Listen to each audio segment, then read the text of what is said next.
বাইরে মাছের লিগে সবজিটি দিয়ে ফেলাবো।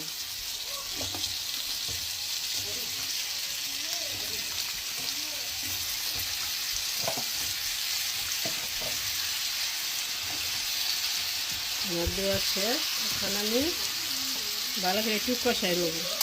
কষায় অল্প পানি দেব, সামান্য, বেশি না। বেশি পানি দিলে ঝুল হইতে দেবো গা। অল্প পানি দিয়ে আমি মাখা মাখা ঝুল করে বাইলা মাছটি রান্না করতেছি।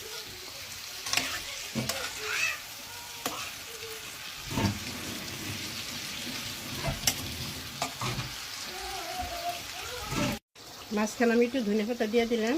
ধনে পাতা দিলে তা কিন্তু ফ্লেভারটা সুন্দর আসবে। তারপরে বুঝার পরে আবার আর একটু মাছ দেওয়ার পরে আবার আমি একটু ধনে পাতা দিয়ে দিব।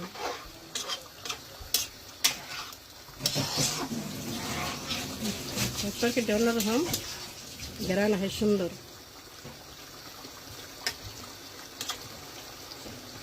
আমি একটু পরে বেলে মাছটা দিয়ে দেবো বিছাই সুন্দর করে। মাছটা দেওয়ার পরে আমি আর নাড়ব না।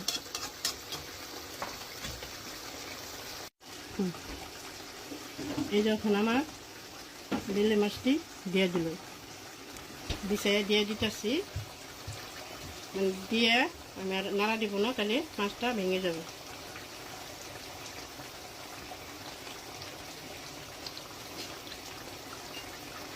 আপনারা এইভাবে রান্না করে খাইবার চেষ্টা করবেন, খাই দেখবেন যে কত ভালো লাগে।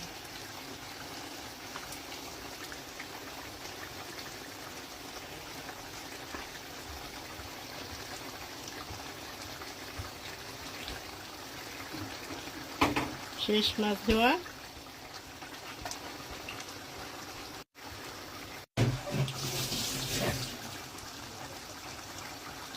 এই যে মাছটি দেওয়ার পরে এখন আমি আর কটা ধনিয়া পাতা বিছিয়ে দিয়ে দিলাম।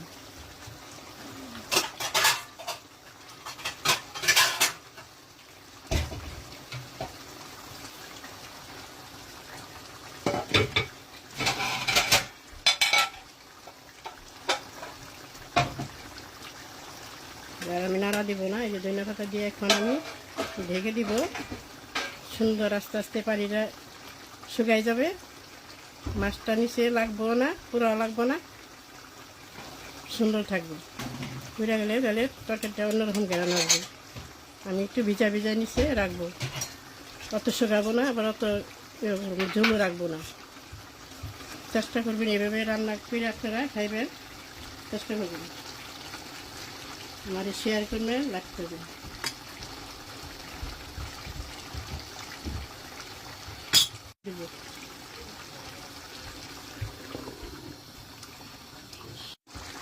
জালটা এখন আমি কমাই দেবো, তাহলে বেশি দিলে তাহলে নিচ দেওয়া লাগিয়ে দেবো, গন্ধ আসবে। এখন আমি জালটা কমাই দেবো, আস্তে আস্তে হইতে থাকবে। এখন আমার বেলে মাছ রান্না হয়ে গেছে গা। ঝিঙ্গা দিয়ে আলু দিয়ে রান্না করছি ধন্যবাদ দিয়ে। এখন আমি নামাই হালাবো, মানে বেশি ঝোল রাখলে ভালো লাগে না, এদিকে আমি মাখা মাখা ঝোল রাখছি। নিচে একটু বেশি লাগবার দিই নেই, লাগে গেলে পুরা গন্ধ আইব। এদিকে আমি এইভাবেই রান্না করলাম। আপনারা রান্না খাবার চেষ্টা করবেন ইনশাআল্লাহ। আপনাদের সাথে আবার দেখা হবে। আল্লাহ হাফেজ। আপনাদের সাথে আবারও দেখা হবে।